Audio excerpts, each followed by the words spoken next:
तुहरे अखिया के काजल हमारे जान ले गइल।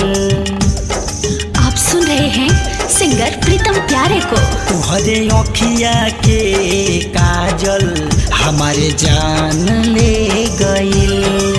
तुहरे अखिया के काजल हमारे जान ले गइल। जान कुछो कइबो ना कइला ए राजा, मन हैरान हो गइल। आप सुन रहे हैं सिंगर खुशबू उत्तम को। खुशबू उत्तम को, खुशबू उत्तम को। कुछो कइबो ना कइला ए राजा, मन हैरान हो गइल।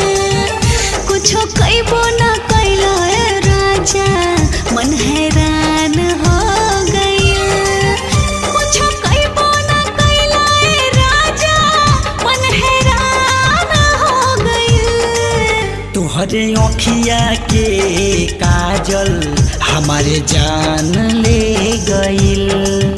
कुछो कइबो ना कइला ए राजा, मन हैरान हो गइल।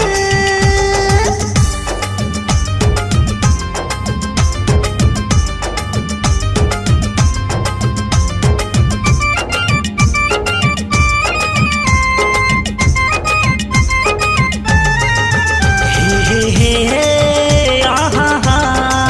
ला ला ला ला ला ला ला।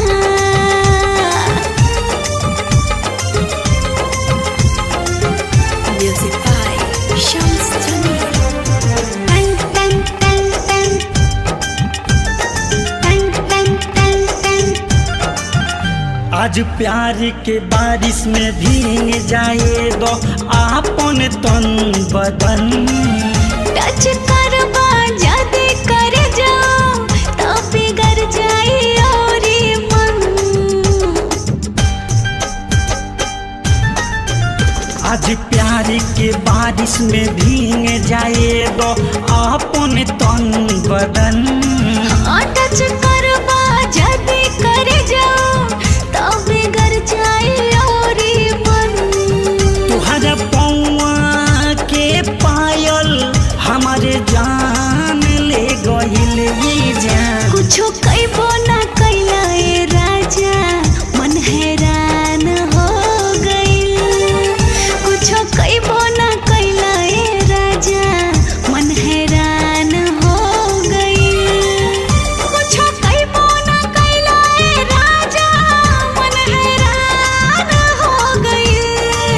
तुहरे अखिया के काजल हमारे जान ले गइल।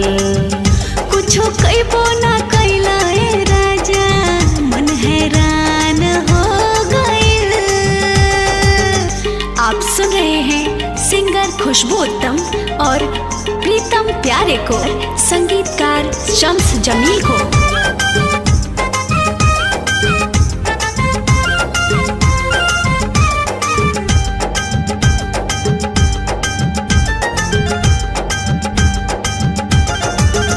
लाल उठावा के रस पिया दो, पिया दो सनम तू जान। अपना छतिया से सटा के दे दो दिल के आराम। लाल उठावा के रस पिया दो, पिया दो सनम तू जान। अपना छतिया से सटा के दे दो दिल के आराम।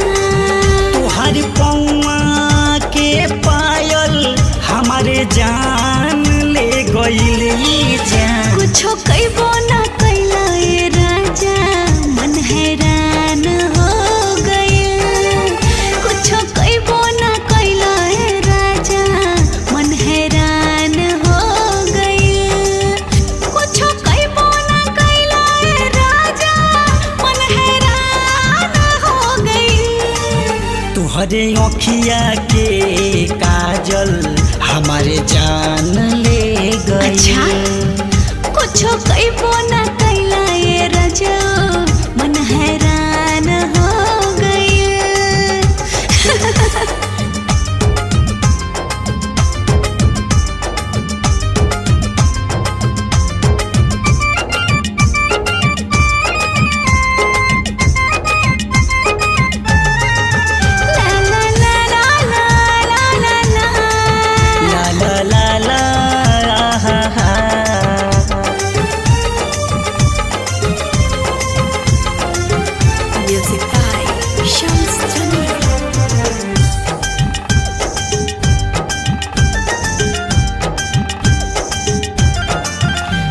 मौसम बा बहकल बहकल खुशबू रह तू दिल के पास। प्रीतम प्यारे दीपक वर्मा मन के चिड़ै उड़े आकाश। मौसम बा बहकल बहकल खुशबू रह तू दिल के पास। पांडे उपेंद्र विनोद मन के चिड़ै उड़े आकाश। तोहरा उठवा के लाली हमारे जान ले गइल ये जान। कुछो कइबो ना कइला ए राजा मन हैरान हो गइल। आप सुन रहे हैं सिंगर खुशबू उत्तम और प्रीतम प्यारे को, संगीतकार शम्स जमील को। कुछो कइबो ना कइला ए राजा मन हैरान हो गइल। तोहरे अखिया के काजल हमारे जान ले गइल। कुछो कइबो ना